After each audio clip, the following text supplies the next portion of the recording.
Hello everyone, Saturday morning ಸ್ವಲ್ಪ stove ಎಲ್ಲ clean ಮಾಡಿಕೊಂಡು ಟೀ ಮಾಡೋಣ ಅಂತ ಹಾಲು ಕಾಯಕ್ಕೆ ಇಡ್ತಾ ಇದ್ದೀನಿ. ಹಾಲು ಕಾದ್ಮೇಲೆ ಟೀ ಮಾಡೋಕ್ಕೆ ಇಟ್ಬಿಟ್ಟು ಟೀ ಕುದಿಯೋ ಅಷ್ಟರಲ್ಲಿ ಆಚೆ ಎಲ್ಲ ಕಸ ಗುಡಿಸಿ ನೀರು ಹಾಕಿ ರಂಗೋಲಿ ಹಾಕಿ ಬಂದೆ. ಮತ್ತು ಟೀ ಎಲ್ಲರಿಗೂ ಕೊಟ್ಬಿಟ್ಟು ಇವಾಗ ಅಡುಗೆ ಮಾಡೋಕ್ಕೆ ರೆಡಿ ಮಾಡ್ಕೊತಾ ಇದ್ದೀನಿ. ನಾನು ಕೂಡ ಹೊಲ್ದ ಹತ್ರ ಹೋಗಬೇಕಿತ್ತು. ಅವ್ರು ಆವಾಗಲೇ ಹೋದ್ರು ಅತ್ತೆ ಮಾವ. ನಾನು ಕೂಡ ಮತ್ತೆ ಹೋಗಬೇಕಿತ್ತು ಸೌತೆಕಾಯಿ ಕೀಳೋಕ್ಕೆ ಅಂತ. ಸೊ ಅದರಿಂದ ಟಿಫನ್ಗಿಂತ ಅಡುಗೆ ಮಾಡಿಬಿಡೋಣ, ಮಧ್ಯಾಹ್ನಕ್ಕೂ ಕೂಡ ಆಗುತ್ತಲ್ಲ ಸಾರಿದ್ರೆ ಅಂತ ಮಾಡಿಬಿಟ್ಟು ಇವಾಗ ದಿಶಿತಾನ ಎಬ್ಸೋಕ್ಕೆ ಬಂದಿದ್ದೀನಿ.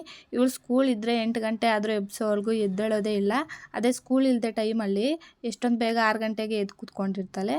ಇನ್ನು ಇವಾಗ ಚಳಿಗಾಲ ಅಲ್ವಾ, ಬೇಗ ಎದ್ರೂ ಆಚೆ ಎಲ್ಲ ಓಡಾಡ್ತಾ ಇರ್ತಾಳೆ, ಮತ್ತು ಥಂಡಿ ಆಗಿಬಿಡುತ್ತೆ ಅಂತ ನಾನು ಕೂಡ ಎಬ್ಸಕ್ಕೆ ಹೋಗಲ್ಲ. ಇನ್ನು ಸ್ನಾನ ಮಾಡಿ ರೆಡಿ ಮಾಡಿ ಊಟ ತಿನ್ನಿಸ್ಬಿಟ್ಟು ನಾನು ಕೂಡ ಊಟ ತಿಂದು ಇವಾಗ ಹೊಲ್ದ ಹತ್ರ ಬಂದಿದ್ದೀವಿ. ನಾವು ಬರೋಷ್ಟಕ್ಕೆ ಅತ್ತೆ ಸೌತೆಕಾಯಿ ಕಿತ್ಬಿಟ್ಟಿದ್ರು, ಮತ್ತು ಹೀರೆಕಾಯಿ ಕೂಡ ಕಿತ್ಬಿಟ್ಟು ಚೀಲಕ್ಕೆ ಹಾಕಿ ನಾನು 1 ಗಂಟೆ ಹಂಗೆಲ್ಲ ಮನೆಗೆ ಬಂದುಬಿಟ್ಟೆ. ಇನ್ನು ಮನೆಯಲ್ಲೆಲ್ಲ ಕೆಲಸ ಇರುತ್ತೆ ಅಂತ ಫುಲ್ ಡೇ ವ್ಲಾಗ್ನ ಅಪ್ಲೋಡ್ ಮಾಡಿರ್ತೀನಿ, ಚೆಕ್ ಮಾಡಿ.